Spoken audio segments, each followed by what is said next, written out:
తాకట్లో ఉన్న మీ బంగారాన్ని విడిపించి ఆ రోజు ఆన్లైన్ రేటుకి కొంటాం. Sharma gold company. ప్రస్తుతం రీల్స్ చేయడం ట్రెండ్ గా మారింది. సోషల్ మీడియాలో లైకుల కోసం కొందరు, ఫేమస్ కావాలని మరికొందరు రీల్స్ లో విన్యాసాలు చేస్తూ ఉంటారు. కొన్నిసార్లు వారి రీల్స్ పిచ్ పీక్స్ కు చేరుకుంటుంది. వారు చేసే సాహసాలే వారి ప్రాణాల మీదకు తెస్తుంది. తాజాగా ఇక్కడ కూడా ఓ మహిళ రీల్స్ పిచ్చి ప్రమాదానికి దారితీస్తుంది. నీటిలో దిగి రీల్స్ చేయబోయి పట్టు తప్పి ప్రాణాలు కోల్పోయింది. యూపీలోని ఉత్తరకాశీలో మణికర్ణిక ఘాట్ వద్దకు మహిళ తన పిల్లలతో వచ్చింది.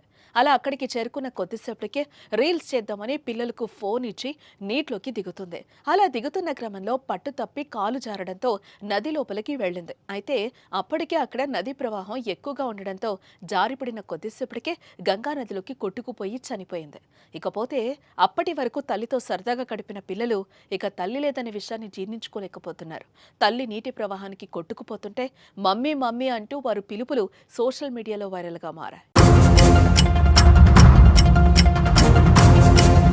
రీల్స్ టిక్ టాక్ చేయడం తప్పేం కాదు, కానీ అది శృతి మించనంత వరకే. ఇలా విన్యాసాలు చేస్తూ ప్రమాదకర ఘటనా స్థలంలో రీల్స్ చేస్తూ ప్రాణాలు కోల్పోతున్న ఘటనలు, రీల్స్ మోజులో హద్దులు దాటే వారికి ఓ గుణపాఠం కావాలి. ఇప్పటికైనా రీల్స్ చేసేటప్పుడు కొంచెం ఆలోచించి చెయ్యండి. మీకోసం మీ కుటుంబం ఎదురు చూస్తుందంటూ ఈ వీడియో చూసిన కొందరు కామెంట్స్ చేస్తున్నారు. ఇక ఈ వీడియోపై మీ అభిప్రాయాన్ని కామెంట్ రూపంలో తెలియజేయండి.